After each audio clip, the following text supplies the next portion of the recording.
You're too sensitive, they said, like it was a curse, like feeling deeply made me weak. I used to believe them. I used to hate that part of myself. But now? Now my paintings hang in a national museum, and they stood there, my old bullies, my own family, staring at the wall, mouths open, while my name glowed under the spotlight. My name is Clara Dawson. I'm 38 years old, and for most of my life, I was told I was too much, too emotional, too dramatic, too sensitive. I heard it so often, it became the wallpaper of my mind, unnoticed, but always there. I grew up in a small Pennsylvania town where emotions weren't things you explored. They were things you buried. My family believed in hard work, practicality, and swallowing your feelings like pills you didn't want to take. My father was a mechanic. My mother worked double shifts at a diner. Both of them believed if you weren't earning, you weren't worth much. Art? Painting? Sketchbooks full of sad little drawings, as my mom called them. That didn't count. Even as a child, I saw the world differently. I'd get lost in colors, light patterns, the way emotions danced across faces. I remember once in 3rd grade, I drew a picture of a girl sitting in a dark room with a golden bird in her hands. My teacher hung it on the bulletin board, said it was hauntingly beautiful. My mom tore it down that evening when she came to pick me up, said it was weird, and asked why I couldn't just draw flowers or houses like normal kids. Why nor home, I became the punchline. My older brother Marcus would roll his eyes when I cried during movies or got overwhelmed in noisy places. There she goes again, he'd say. Drama queen alert. My dad once told me I'd never make it. In the real world, if I didn't toughen up. Even my little sister Leah joined in. I was the family's emotional liability. But I didn't just feel sadness or pain deeply. I felt joy, wonder, awe. When I painted, it was like my soul stretched out across the canvas, screaming to be seen, to be heard. But no one in my world wanted to hear me. Not really. And so, slowly, I started shrinking, hiding, drawing only in secret. I'd wait until everyone was asleep, then sit on my bedroom floor with a flashlight and sketch in the dark. Those pages became my sanctuary. By the time I turned 16, I had a whole box of finished pieces hidden in the back of my closet. I'd never shown them to anyone, not even my best friend at the time, Rachel. Because by then I had learned sensitivity wasn't safe. It wasn't something you shared. It was something you survived.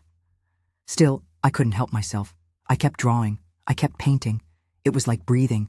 Even when I was punished for it, once my dad found out I skipped chores to paint a mural on an abandoned wall in town, he made me scrub it off with bleach. You want attention? Get it some other way. That night, I cried so hard my chest ached. I remember curling up with my sketchbook, drawing a version of myself with her mouth sewn shut and her hands glowing. I didn't know what it meant at the time. I just knew it felt right. By graduation, I had a choice. Follow the script my family expected, community college, a job, something practical, or finally take a risk and apply to an art school in New York. I didn't have the money, I didn't have the support, but I had one thing, one fragile, trembling thing that somehow survived all those years of mockery, a dream. So, I packed up my old suitcase, kissed my mom goodbye. She didn't even ask where I was going, and left. No one in my family called. No one asked if I made it. They assumed I'd come crawling back. But I didn't. And that silence, that rejection, would soon become the frame around everything I was about to build. New York wasn't kind to dreamers, at least not in the beginning. When I first arrived, I stayed in a rundown shared apartment in Queens with 3 roommates, 2 of whom never cleaned and one who seemed to have nightly crying fits louder than mine. The smell of stale curry and wet socks lingered in the hallway like a warning, but I was free, broke, but free. I'd managed to get into the New York School of Visual Arts on a partial scholarship. The rest I cobbled together from waitressing. Tips, freelance portrait commissions, and skipping more meals than I care to admit. I slept with paint under my fingernails and sometimes woke up with charcoal smudged across my face. There were days I questioned everything. Days when I stood in the bitter wind waiting for the subway, thinking maybe my dad was right. Maybe sensitivity didn't belong in this world. Maybe art was just a luxury poor girls like me couldn't afford. And yet, every time I thought about quitting, I'd remember one thing. No one was waiting for me back home. Not a bed, not a hug, not even a "we miss you." That kind of silence can either break you or push you so far that you create something no one can ignore. In school, I started experimenting with darker tones, emotions people didn't want to admit they had. Loneliness, shame, rage. I painted faceless figures with weeping hands, girls whose chests were hollow cages. People stared. Professors said my work cut through pretense. One even told me I reminded him of Katha Kollwitz. But outside the studio, I was still the emotional one. A guy I dated briefly once said, "You're amazing, but exhausting. Everything hits you so hard." That line burned more than he knew, because I'd heard it before, from people who should have loved me, who should have protected that sensitivity instead of making it shameful. I stopped dating. I poured every ounce of myself into painting. I wanted to prove something. Not just to the world, but to the girl I used to be, the one sketching by flashlight. I owed her that. In my final year, I submitted a collection of my most personal work, a visual story of a woman aging backward through her grief. No flowers, no bright colors, just raw truth. I called it, "She Learned to Bleed Quietly." My professor said it wouldn't sell, said it was too heavy for galleries. But one judge at an open showcase saw it. Her name was Sylvia Marin, and she ran a nonprofit gallery that spotlighted underrepresented voices. She offered me a small feature, just a single wall exhibit. I almost didn't say yes. I was so used to being dismissed, to being told I was too much, that I'd begun to silence myself before others could. But something about Sylvia's voice made me pause. She said, "Your work doesn't whisper, Clara. It mourns. It breathes. Let it be seen." I said yes. The night of that gallery showing, I wore my thrift store black dress and tried not to tremble. When people walked by, I didn't know what to expect. But then they stopped. One woman cried. A man stood frozen, staring at my piece titled, "My Mother Doesn't Say My Name Anymore." I didn't know how to process it. They saw me. Really saw me. Not the polished version I tried to be, but the girl with the stitched mouth and glowing hands. At the end of the night, Sylvia came up to me. "Clara," she said softly, "do you want to keep making work like this? Because I want to help you do it." I nodded, too choked up to speak. It was the first time someone had looked at my sensitivity and called it power. The weeks after that first show felt like waking up in someone else's life. Sylvia introduced me to curators, helped me set up a website, and even arranged a small feature in a local art magazine. My pieces started selling, slowly, at first. Enough to afford a real apartment in Brooklyn, with actual space to paint and sunlight that spilled across the floor like a quiet blessing. For the first time, I wasn't just surviving. I was building something. I kept my style honest, raw, emotional, unapologetic. I painted the kinds of emotions people try to bury. I didn't chase trends. I didn't soften my voice. And strangely, that's what drew people in. One of my pieces, Uninvited, at the table, was featured in an emerging artists showcase at the New York Contemporary. It showed a woman surrounded by laughing faces, her chair pulled back from the table, her hands gripping a plate that wasn't hers. The caption read, "Too loud, too sad, too honest, too sensitive." It sold within 2 hours. Still, the shadows of my past clung to me. One afternoon, while preparing for a joint gallery event, I got a Facebook message from Leah, my younger sister. I hadn't heard from her in nearly 12 years. The message was short. "Saw your name in a magazine. Congrats, I guess. Mom says you must be selling lies." I stared at the screen for a long time. That one sentence pulled me straight back into a world I'd outgrown, a world where love came with conditions, and success without their permission was a threat. I didn't reply.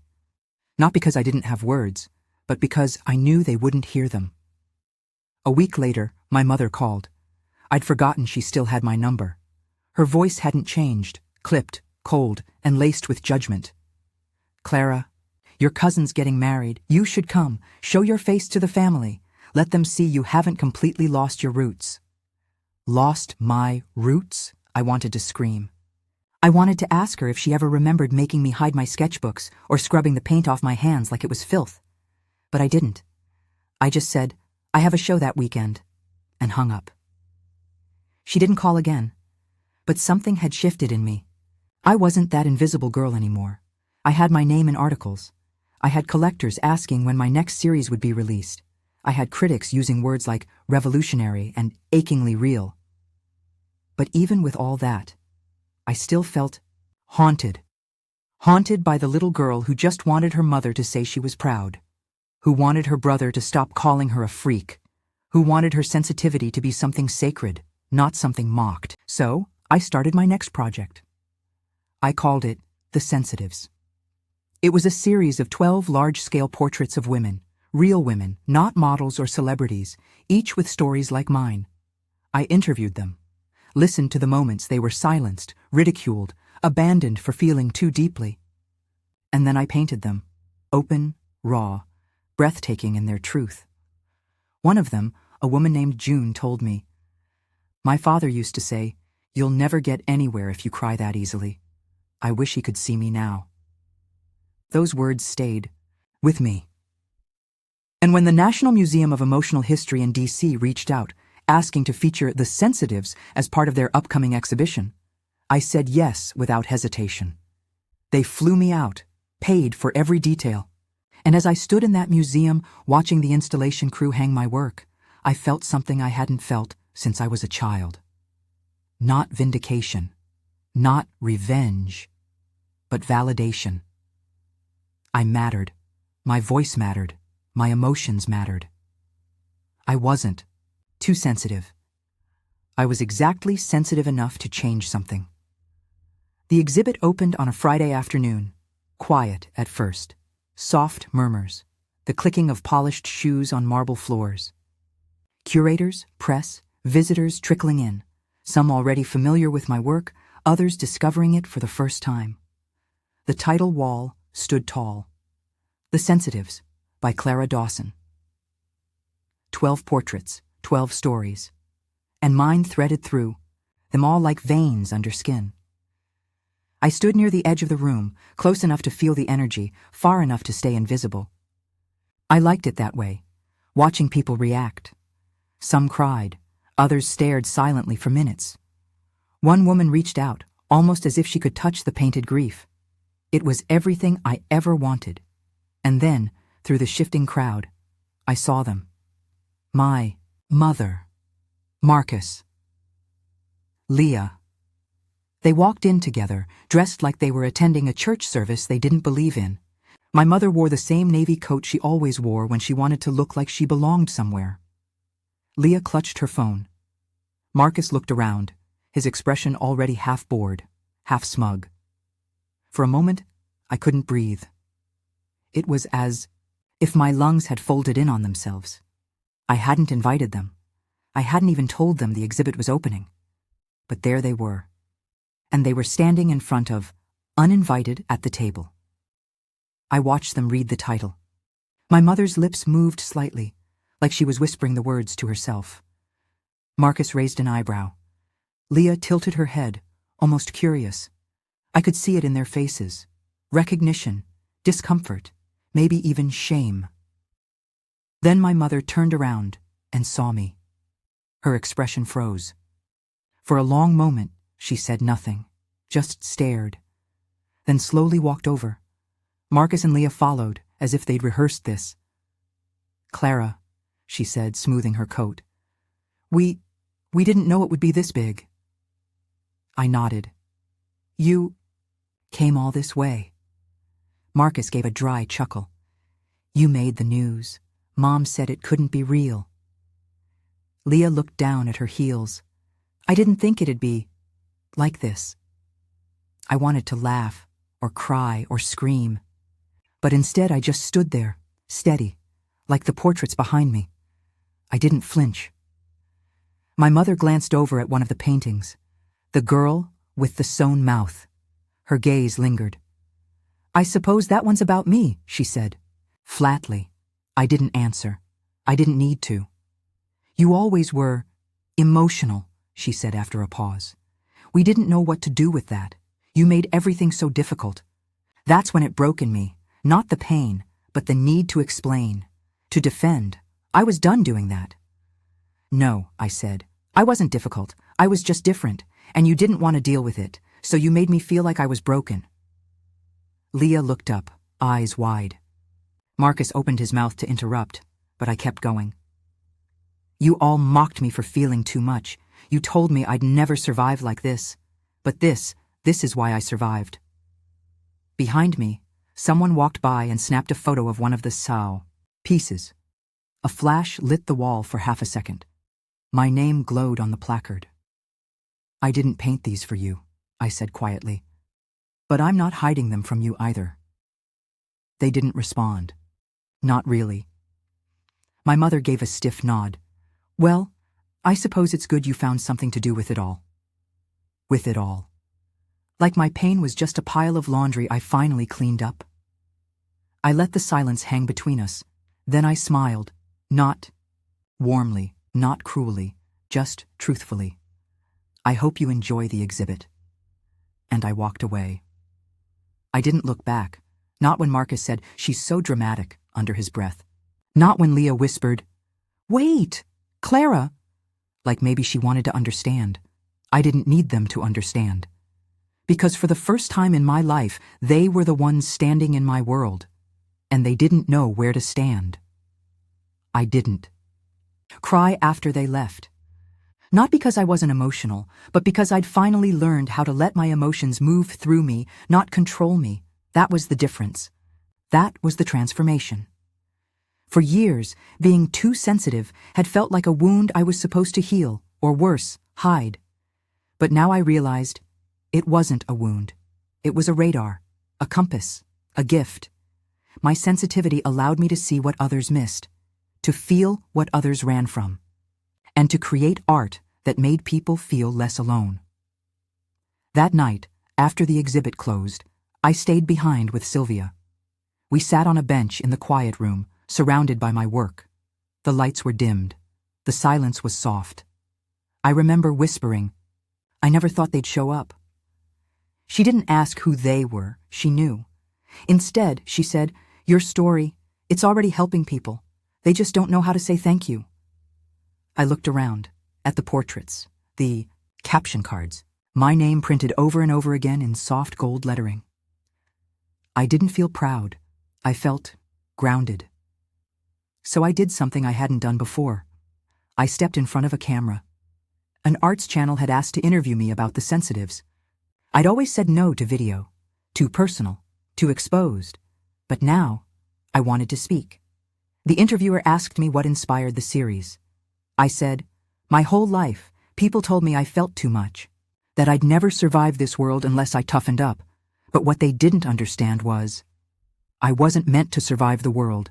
I was meant to change how it feels." The clip went viral, and the messages started pouring in. A nurse from Ohio wrote, "I've spent years being called soft. Your art made me feel strong." A teenager from Texas, "My dad tells me I cry too much. I showed him your painting. We cried together." A woman from Canada, "I'm 62 and just started painting again. Thank you for reminding me it's not too late." I read every single message. I responded to as many as I could. I started a blog, a series of workshops. I called it Exactly Sensitive Enough. And slowly, a community began to form. Not just artists, not just women, but anyone who had ever been made to feel like their emotions were an inconvenience. People who'd been told to shrink, to toughen up, to stop being so dramatic. We shared stories. We shared artwork. We cried together. We laughed. Some wrote poetry. Some sang. Some just watched, silently, feeling seen for the first time. One day, a girl named Tasha sent me a photo of her standing next to one of my paintings at the museum. She had a handmade sign in her hand that said, "Too sensitive? Thank God I am." I printed it, framed it, hung it in my studio, because that was the legacy I never thought I'd have. Not fame, not fortune, but freedom. Freedom for myself and for others. To feel, to express, to exist without apology. My next project was already forming in my head. A follow-up series called The Words They Used. Every piece would center around the insults and dismissals women were handed growing up. Too loud, too soft, too emotional. Each one turned into something breathtaking. It would be painful, but also cathartic. And this time, I wouldn't be painting in secret. This time, I'd be showing the world what too sensitive really looked like, when it stood tall, when it refused to hide, when it became power. A year passed. The Sensitives became a traveling exhibit, from DC to Chicago, then Los Angeles. Every city brought new stories, new faces. I traveled with it for a while, hosting Q&As, visiting schools, sitting quietly in the back during showings, and watching people stare into the eyes of women who had once been told to keep quiet. But eventually, I came home. Not to the house I grew up in, but to Pennsylvania, the same small town that once told me I was too much. I hadn't stepped foot there in nearly 2 decades, but when the local museum invited me to do a one-night-only retrospective, I said yes. Part of me was terrified. The other part? Ready. I titled the show, What Sensitivity Built. The opening night was quiet. No cameras, no press, just locals, neighbors, old classmates, a few art teachers who'd once encouraged me in secret. Even Rachel, my childhood best friend, showed up, now a mother of 3 with lines around her eyes but the same soft smile. And then, in the last hour of the evening, she came. My mother. She stood alone, hands clasped in front of her like she wasn't sure if she was praying or apologizing. I didn't walk up to her. I let her come to me. Her eyes scanned the room, every piece more vulnerable than the last. I'd included some of my earliest work this time. The weeping girl with the golden bird, the sketch of the girl with her mouth sewn shut. Memories I'd once buried, now framed in glass. She stopped in front of one painting. It was new. I'd finished it just weeks ago.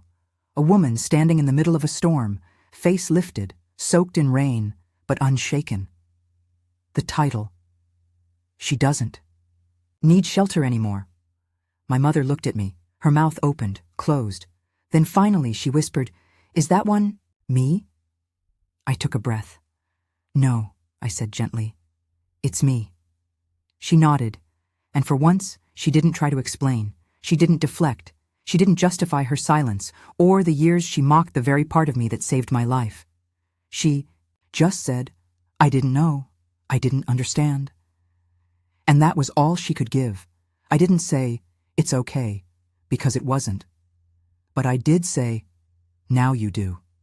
And she left quietly, tears in her eyes. Later that night, I stood in front of the crowd for my closing speech. My hands shook, not from fear but from something else, something electric, something honest. I looked at the faces in front of me, young girls clutching notebooks, middle-aged women with glassy eyes, elderly women who had carried lifetimes of silence. And I said, if you've ever been told you're too sensitive, too soft, too emotional, know this: you are not broken. You are not weak. You are a mirror, a force, a truth teller in a world that profits off silence, and you don't need to harden to survive. You just need to speak, to create, to exist loudly. The applause that followed wasn't thunderous. It was steady, solid, like a heartbeat, like a home. When I walked out into the cold Pennsylvania night, I looked up at the stars. I thought about the girl I used to be, the one sketching by flashlight, hiding tears behind her closet door. And I whispered, "We made it." She didn't need anyone's permission anymore. She didn't need to be understood to be worthy. She was no longer afraid of being too sensitive, because she had finally become what they never saw coming: a storm wrapped in light, and a woman who didn't just survive. She transformed.